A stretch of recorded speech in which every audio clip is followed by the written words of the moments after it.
is a kind of experiment. Can I fool this person? Can I make something seem to disappear?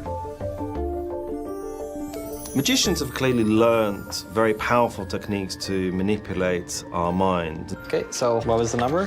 40? Okay, perfect. Are you serious? Okay. And in psychology, for a lot of these, we have no idea why they work. Your task is to solve this puzzle and try to see through the magic trick. Now, magicians are sharing their powerful techniques with scientists. The results will amaze you.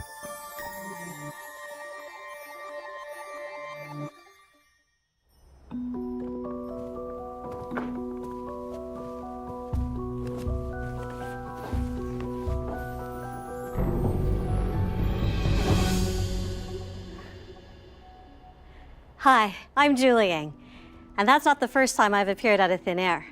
I'm a magician, and so is my father, and he was pulling me out of a hat long before I could walk. But now something new is happening. Scientists are inviting magicians into their labs. And after all, why wouldn't they? For thousands of years, magicians have been developing ways of making things appear and disappear. Let's show you a little experiment. I have 5 cards. I want you to zero in on one of them. Just get the suit and the value. Got it? Okay, keep it in mind. I think I have it. Watch. Your card has disappeared.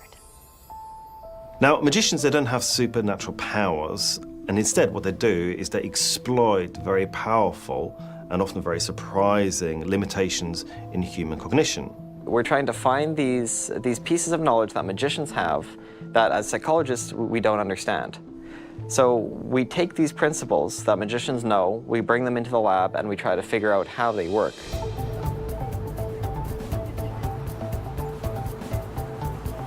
So we're doing a quick study on the psychology of magic. You know all the different cards, all the different suits, of course? Spades, hearts, clubs, diamonds, and everything? Yeah. Go ahead, take out any card you like. Have a look at it. Don't show me, of course.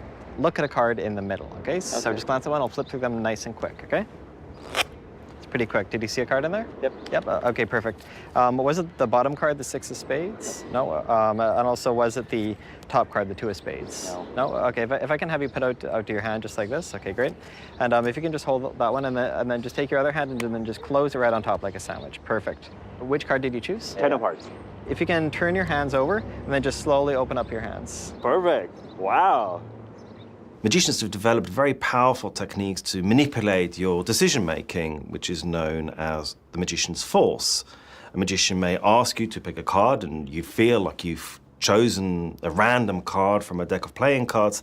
Yeah, in actual fact, the magician has used systematic principles to influence that decision-making process, hence ensuring you will always pick the same card. Tell me the name of your card. 10 of hearts. You're not going to believe this. Look. Wow. So first of all, which card did you choose? 10 of hearts. The 10 of hearts, and why did you choose that card? Because I just saw it in a glimpse. Okay. Now, forcing demonstrates that although you consciously feel that you're always in charge of your own decisions, those decisions are often much more malleable than you intuitively think. And did you feel like you had a free choice, or did you feel like I was trying to make you choose a card? Or? No, I felt like I had free choice. Okay, okay, cool. So I'm going to snap my fingers. If you can just flip your hands over and then slowly open up your hand. Wow, what do you mean? Yeah. That's amazing. How'd you do that? No, honestly. Okay, that's crazy. No way. Yo! It's kind of crazy, right? Oh my God. It's really good. It's really good. Okay, great. Yeah. So Jay Olson and his colleagues, they've been carrying out some really fascinating research on the magician's force, and this is really providing us with new insights into the area of free will. Okay, and did you feel like you had a free choice, or did you feel like I was influencing you? Free choice. No, I think it was a free choice. I don't know if you could influence that. 98% of people chose the card we influenced them to choose. And then when we asked them whether they felt like they had a free choice over which card they chose, 91% of them said they felt like they had a free choice. On the street, There's a whole bunch of these social pressures that influence our persuasion. So if somebody stops you on the street, the participant is usually a little bit nervous, a little bit uncomfortable. There's pressure for them to perform in a particular way if I'm doing a study with them. What we were trying to find is exactly how this method of forcing works independent of all of these social factors. So we took the same trick, we broke it down into its fundamental perceptual pieces, and we put this on a computer. We're going to try a psychology experiment here. You'll see a bunch of cards flipping by very quickly on the screen, and all that you have to do is choose one of them.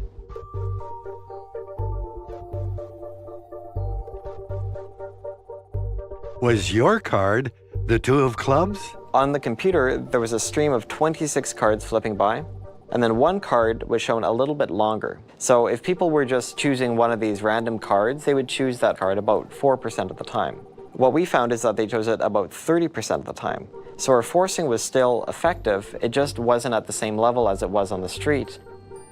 Now, the science of magic goes way beyond simply studying perceptual processes, because magic creates the illusion of the impossible, and as such, it really pushes the boundaries between what we're actually experiencing and the things that we believe to be possible. Hey. Hello. How are you? Good, how are you? I'm good, I'm Jay. At the Montreal Neurological Institute, Jay Olson and his colleagues conducted a study using an MRI machine that appeared to influence people's thoughts. The participants would see the machine printing out some number, and then we would bring this paper inside a clipboard into the machine room, and we would lay it right next to them, and we'd say, this is the number the machine is going to influence you to choose. We have a number from 10 to 99 here.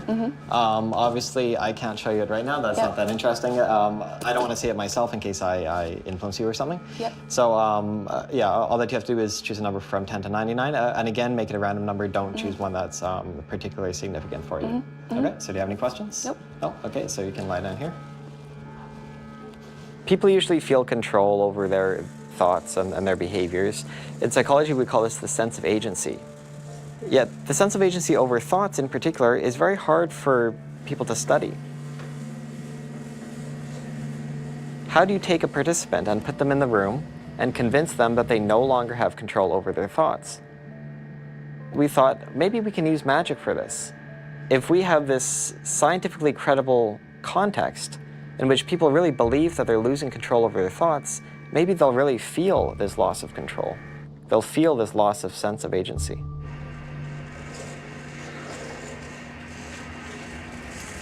Okay, so what was the number? 40? Oh, okay, perfect. So if you could write your initials right down there. Are you serious? Okay. Okay. Oh, wow. Okay. Okay, and what was the number? 71. 71. Huh, that's really cool. What was the number? 64. 64, okay, cool. Can you sit up? Oh my gosh. I want to know how this works. Yeah? You're going to tell me how this works. So did you feel anything that time in the scanner? I don't know. It was like, I could feel like my involuntary movements. It was just like 40. It was just pulsing. I was like, whoa. In order to convince people that this machine is actually inserting thoughts into their head, which, as far as we know right now, is impossible, we have to have a lot of layers of deception. And this deception starts well before the participants even enter the lab. We meet them at the Neurological Institute, which is a credible institute that does neuroscience research. So you said it's your first time doing a study here? Yes, it is. Okay, cool. And have you had an MRI before? Nope, I haven't had it. And we lead them through this hallway, and we choose a very convoluted path through the hospital. We point out things like the autopsy room there, so people start thinking, okay, this is like a medical setting.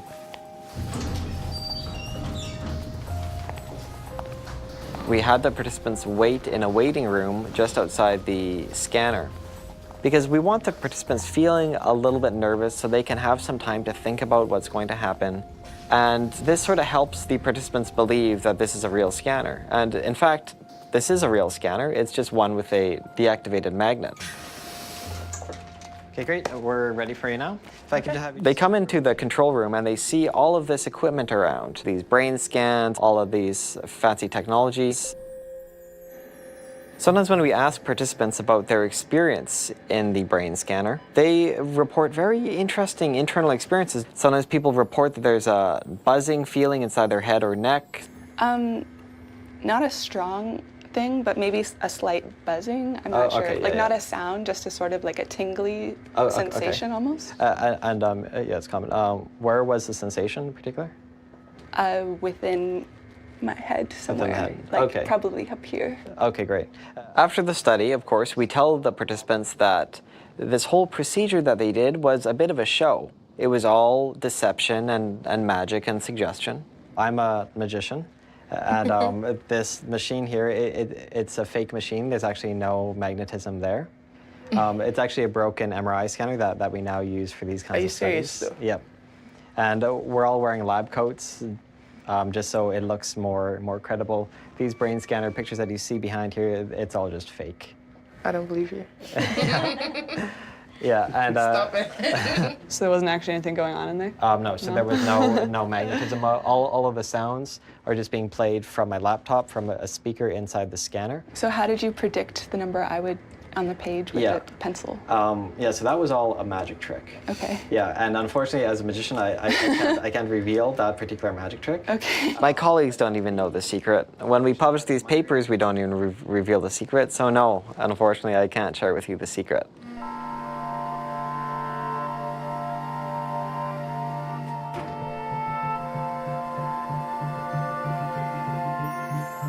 Okay, now Jay, I want to do this one just for you. Sure. I'm just going to show the camera that we have all the different playing cards we've been playing all day here. I'll tell you what, let's just for fun have you choose a card. Sure. All right, so I'll just go through the pack. Anyone you like, reach in, just take it right out, have a look at it, share it with the camera. Okay, you got it? Yep. You saw it yourself, though. I did. All right, put it back anywhere you like. Okay, there? Yep. It's pretty good in the middle, I'd say. Go ahead, push it and flush with the rest of the other cards. Okay, now there's no way I can know anything about your card, right? Other than it's not on the top and it's not on the bottom. Yeah. Okay. I'm going to have you toss these cards up into the air. Okay. I'm going to reach in, I'm going to snatch one card. Okay. It's going to be your card. Sure. Okay, you ready? You got to be gentle with me here, so it's got to be nice and gentle. Toss it up into the air, sun's in my eyes. So 1, 2, 3, just jump, toss it into the air. Yep. Count of 3, 1, 2, 3, up it goes. I got, several cards, but I'm going to commit to this one. You had a heart, isn't that right? Yes, it is. You had the? 2 of hearts. The 2 of hearts. The 2 of hearts. Because not only did I pull the 2 of hearts from that deck, I even added 5 more spots to make it the 7 of hearts for your enter. You really put the 2, you had the 2. Yes. You know, Jay, this is the problem I've been having all day. Now, I don't know if you had a chance to see this here. Let's see, I saw it here. Let's see if I can find it. Maybe it's here. No, don't remember it being here. Oh, here it is.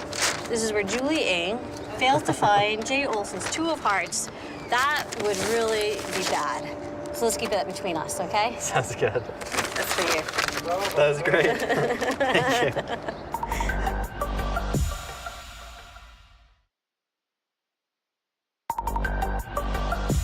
Something that magicians know better than most is that you can't always believe your eyes.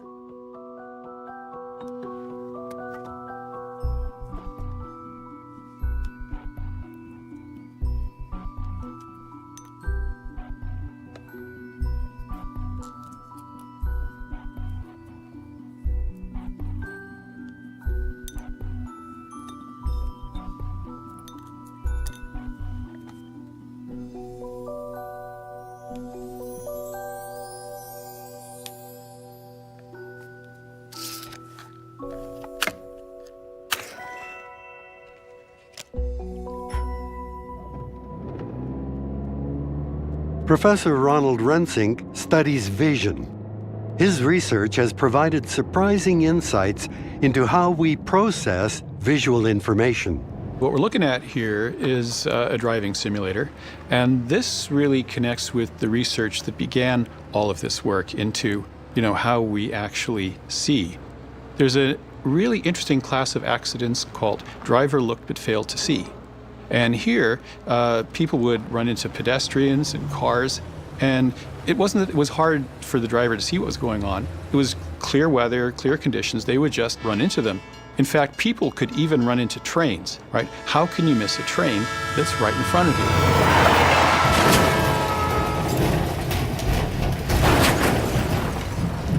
Basically, people are missing, they're failing to see huge changes that occur right in front of their eyes. Professor Rensink developed a method to test this in the lab.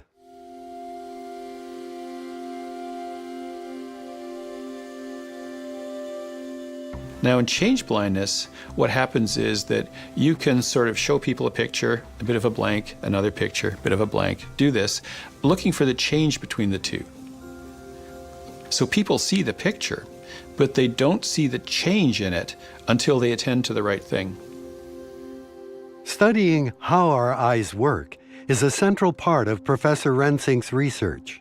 So what most people think is that the light that falls onto your eye, onto the retina, the back of your eye, that's what we see.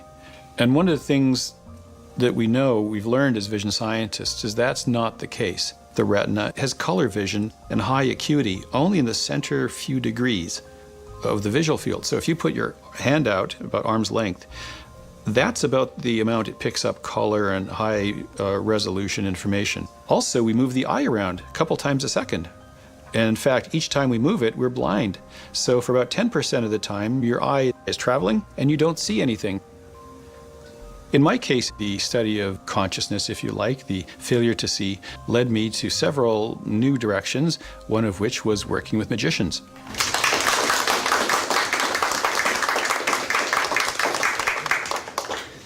Thank you. And usually people use 3 of these cups. I only use 2 because I only have 2 hands. And besides these 2, we're also using 2 of those.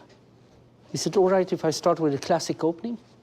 As soon as the wand touches, the ball is gone. Let's do that again because it went a bit fast. There it went. And it's underneath here.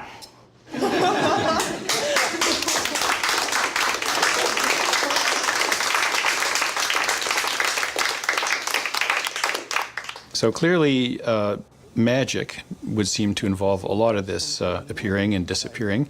It's not that they really make it appear or disappear. I think most people understand that. But the question then is, how do they do it? What is it that makes a trick work? If I look at one thing, I cannot at the same time look at something else, right?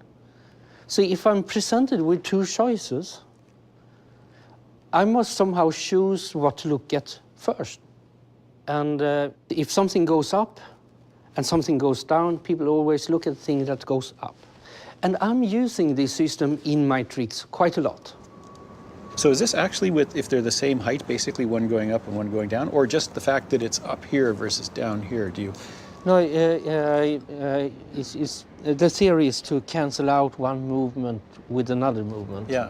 So that so you have the attention on one movement and thereby another movement goes unnoticed. But one of the things to do is to measure exactly how much of an offset in time it takes. Yeah. Because this would say, okay, this movement, right, they're grouped together, but now they're not, right? And so if you can take a look at this border, this could maybe tell you something about how we see, how we group things in time, right, not just space. So that could be actually very cool. Yeah.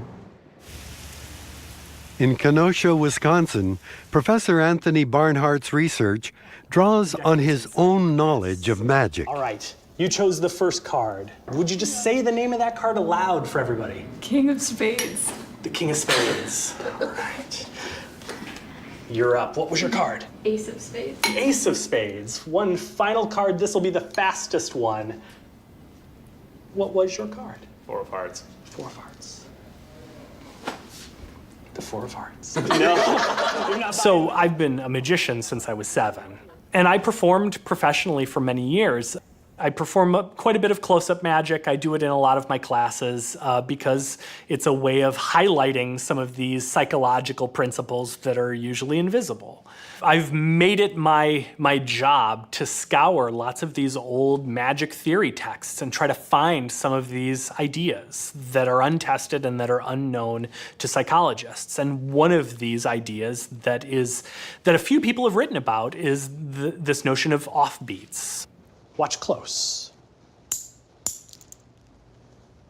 Because the secret sleight of hand happens off the rhythm, people are blind to it. Now, let's try it again. So as of late, I have been asking people to do this horribly painful experimental task where they monitor a screen of colored noise, where every pixel is a random color, for the onset of a really subtle little yellow dot.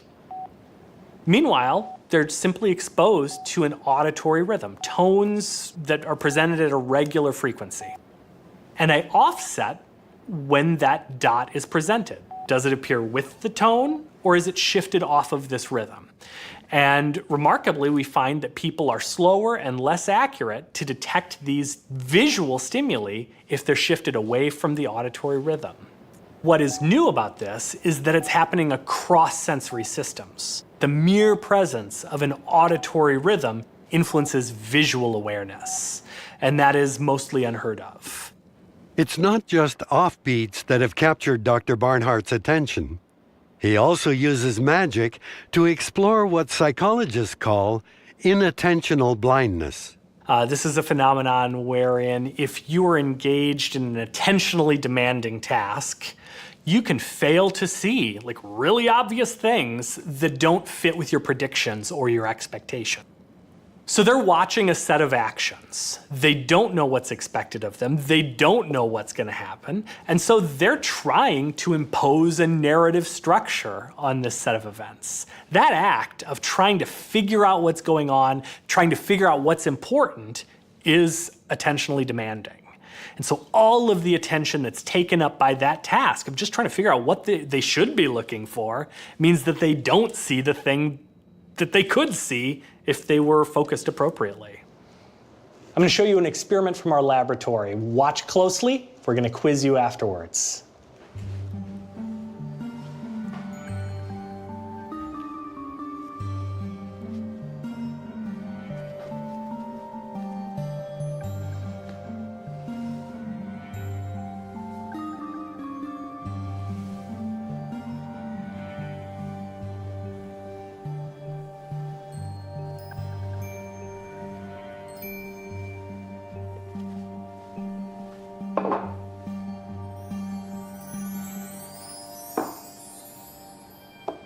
Did you see the secret to that magic trick?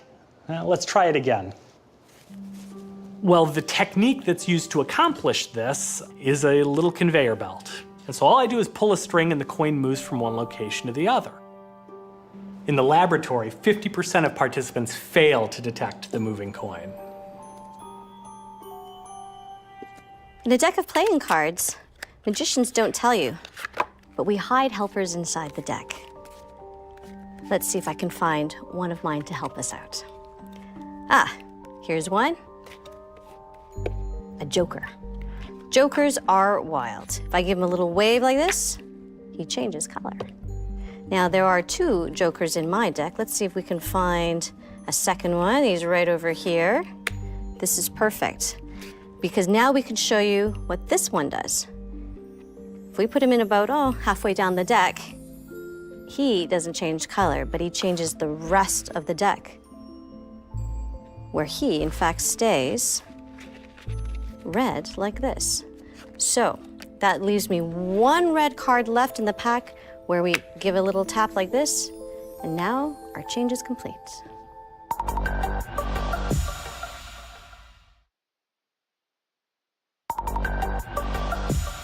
Now it's time to learn a coin trick.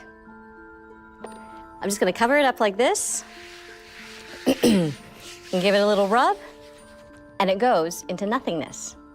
Oh, not really. Of course, it's right over here. I'll show you how it works. Just cover it up like this and make a few circles, and as you do your hem, come across Drop it off, your hand comes back, and you just finish making a few circles and press into nothingness. I'll show you one more time. When you make those circles, make sure you make a big one, come back down, and press into nothingness. But I should warn you, if you press too hard, you can actually make the coin disappear.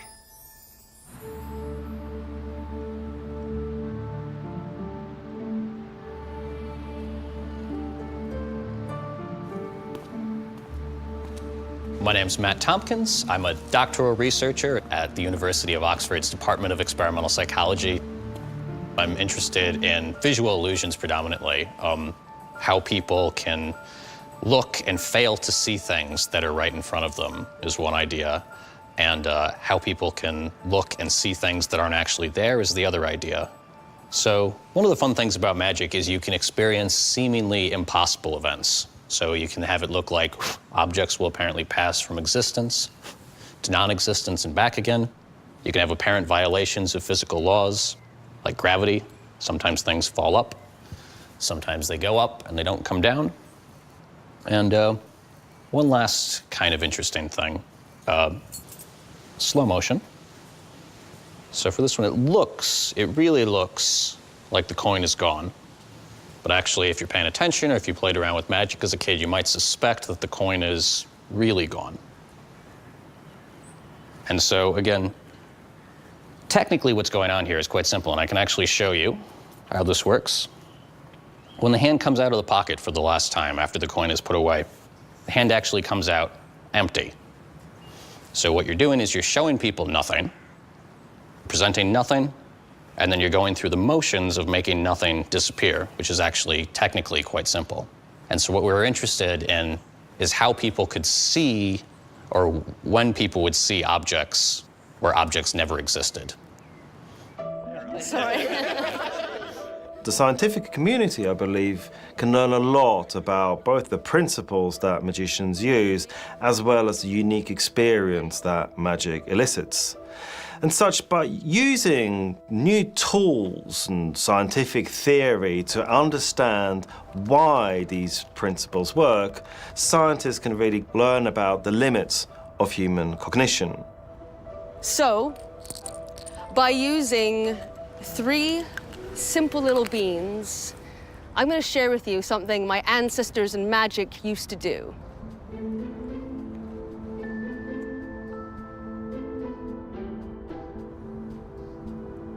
We invited Billy Kidd to come here and perform some magic tricks whilst we measured people's eye movements.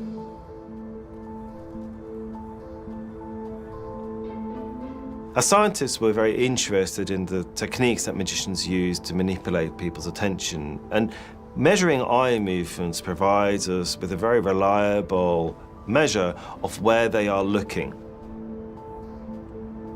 Seeing Billy making beans disappear and appearing in weird places, we can see how she manages to systematically manipulate the person's attention to exactly the place she wants them to look. Now, this is really very surprising because intuitively you think, well, surely if I'm looking there, I should be able to see it. However, by studying misdirection systematically and using eye tracking methods, we've actually revealed that you can often be looking at something without necessarily being able to see it.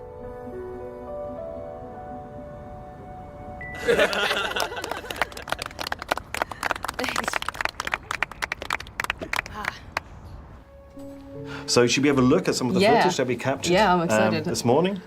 So this is you. This person is really nicely following exactly where you're hoping to misdirect their attention. And by actually measuring people's eye movements, we can evaluate the effectiveness of your misdirection. And as you can see, the kind of like people spend a lot of time looking at sort of like the face, the hands. There's very little fixation anywhere else. That's perfect. So that's where I want her to look. Exactly. Not at whatever else is going on. A good magic trick is much more than a puzzle.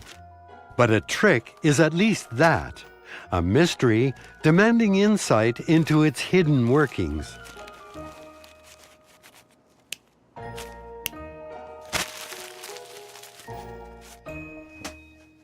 So insight is a very elusive phenomenon. It is hard to grasp in the lab. So the question is how to study this in the lab. Magic tricks are actually very well suited to investigate insight because on one hand, it is a quite natural problem-solving task. So whenever you see a magic trick, people wonder, how did he do that? So the problem-solving attempts are triggered quite naturally. Your task is to solve this puzzle and try to see through the magic trick.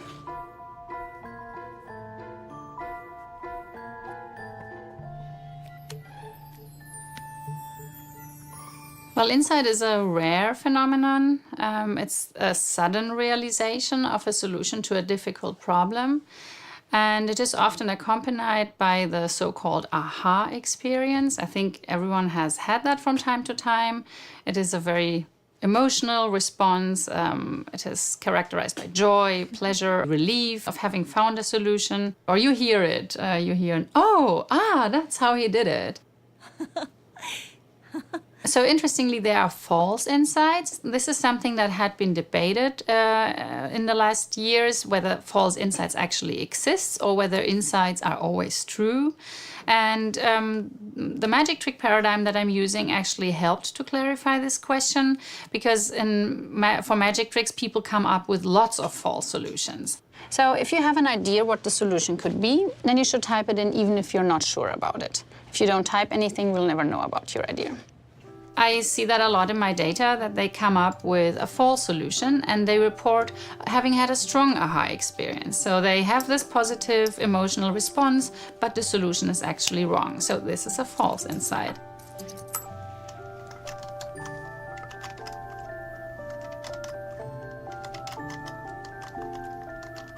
The focus of my work at the moment is on the memory advantage of insight. So I asked them, last week you came into the lab and you solved magic tricks and you found solutions.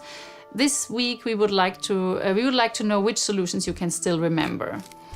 And interestingly, those solutions for which they reported stronger aha moments are more likely to be remembered than those solutions for which they reported no insight or lower insight. So there seems to be something about having an aha experience that makes the content of what we learn in that moment more memorable. In a moment, let's try an interesting experiment. But for this experiment to work, you'll need 3 objects. So please go find a coin, any denomination, a mobile phone or remote control, and finally, a glass, maybe a mug. Oh, the wine glass. Let's do that. And we'll get back to those in just a moment.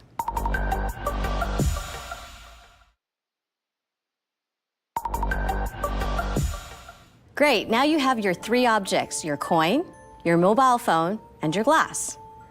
Take those 3 objects and lay them down in a row in front of you, in any order you like.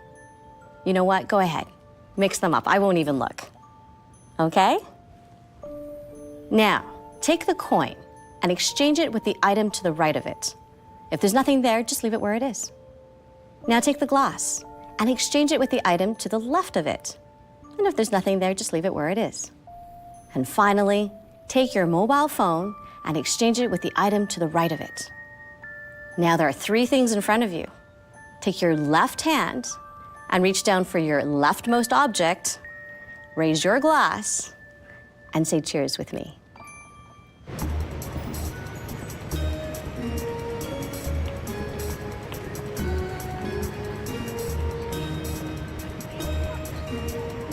Welcome, welcome. On behalf of SOMA, the Science of Magic Association, and Goldsmith, it's a real honour and pleasure to welcome you all to our first ever conference. I have to say, at the beginning when we came up with this idea, the idea was that we would just perform ourselves. Little did we know that we're going to have the world's greatest magicians on stage, so this was really amazing surprise, a wonderful surprise. Let's see what actually happened. Don't worry, your rings are still there, okay? Oh yes, can you see that? Look, they just happen. They just happen to be linked. Now here they are. It's actually your rings. Together. Can you see that? They're really together. I'm practicing the silk trick at home in front of a mirror. You know, I can't fool myself and go like, oh, how did I do that? No, that's not the thing, you know. But and as you know, your brain is rather complicated, and it likes to fool itself a lot of times. And then, if suddenly a glass of orange juice appears, cheers, everybody. 1, 2, 3, 4, 5, 6, 7, 8, 9, 10, 11.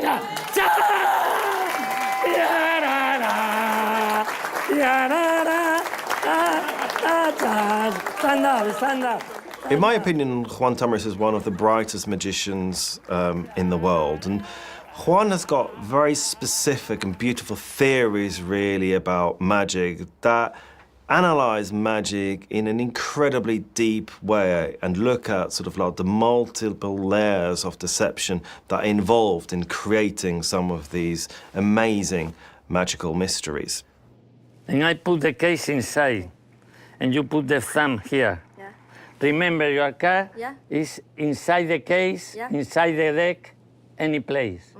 For the first time, tell me in loud voice which is the card that you choose freely. You choose one card. Which one? King of Hearts. King of Hearts? And the King of Hearts. I wrote a book about 5 points. It's the eyes, the second one is the hands, third is the body, the voice, and the feet. The feet are very important because... And Juan has pushed forward the science of magic because he's got very specific theories, really, about how these principles work. And of course, as scientists, we're interested in theory, we're interested in principles, and so what we can now do is really use scientific methods to try and uncover some of the sort of like the mechanisms that underlie these principles. And hopefully this will teach us more about the human mind in general. And I am going to put my hand. Can you give me the deck a moment? Yeah. I make like this. Ah! Yes! Yes! Your card must be a spade. And your card must be, yes, 2 spades. 2 spades. Can you pick the card and show everybody? It's the 2 spades. Our eyes and even our brains can be fooled. But can we be blind to our own choices and deeply held beliefs? So a lot of the work on choice blindness, for example, is illustrated by that by using simple trickery, you can actually change someone's attitudes and thoughts about things that you think they have really very strong opinions about. So let me give you an example of choice blindness. At the US presidential debate, we asked participants to fill out a survey evaluating Donald Trump and Hillary Clinton. And by using a magic trick, we moved the participants' responses into a category in the middle that we called the open-minded category. These were really polarized people that we were cheering for Clinton or for Trump. We then asked the participants to explain their choices, and almost none of them detected that we had shifted the responses into the middle. And almost all participants immediately rationalized, justified, explained why they were so open-minded towards the 2 candidates. So when we went to the streets of London, we found similar results. We asked people to state their attitudes towards issues of healthcare and email surveillance, and even if the British monarchy should be abolished. So here we have this political survey, very simple survey. You have 5 statements here. Okay. You have scales going from 0 to 100, where 0 means that you completely disagree, and 100 means that you completely agree. And your task is basically to put a mark, like an X, on the scale where it best represents your view on these issues. While the subject is filling out the survey, Thomas quite openly prepares a set of less extreme responses with which he will surreptitiously replace the originals. We reversed the participants' responses using a magic trick, and we found that only a few of these reversals were corrected and detected by the people we talked to. We can take this one. More hospitals and healthcare should be privatized. You don't really agree with that? No, I'm a little bit on the fence with this one. I'm hesitant to agree with it just because I think it's an invasion of privacy. Yeah. So I'm kind of a... And what's more interesting is that there is this side effect that's called choice blindness. And what that entails is that if you ask a person, okay, so say that someone would ask you to fill out a survey, that person will then change all of your responses or some of your responses. Do you think that that's something that you would notice? And everyone says, yes, I would definitely notice that. Sorry. If I would change your responses using a magic trick or something like that, do you think you would notice that? Yeah, I think so. Is there anything that you felt was like out of the ordinary? Me personally, yeah. The questions or my answers? Well, the answers to the questions. No, I think I've got a pretty solidified political view that I've developed. While you were filling out the little survey, I was copying some of your responses, and then some of them I was shifting to the other side. So if we look at the government should be able to monitor phone calls. Oh my word! I didn't even. How did I not notice that? You put like 70% here, and I moved it here to 10%. If we wasn't paying attention. If we take this welfare item again. Yeah. So your response was actually almost on zero. Yes, it was. Yeah. Yeah. But you had no difficulty in discussing why it. No, I didn't. You're right. Like people are baffled by the results. I can't believe I fell for this. I can't believe anyone falls for this. But it's easy to be wise in hindsight. The thing is that it's a very robust effect. Most people fall for it. It doesn't matter what the topic is. It doesn't matter what the situation is. And that's not all we fall for. It ends up the familiar world is not what it seems. Rather than perceive the world directly, we're filtering all this sensory information through our assumptions. We're making a lot of guesses. The science of magic is illustrating lots of illusions. You see much less than you think you do, your memories are far less reliable, and it may even undermine your sense of free will as well. A lot of these shortcomings and a lot of these limitations, well, they illustrate clever tricks that our brain actually uses to deal with a vastly complex world that is out there. So I think the take-home message in all of this is that we really have a much more intelligent brain than what we thought, and that what it does is it creates our reality. Nice.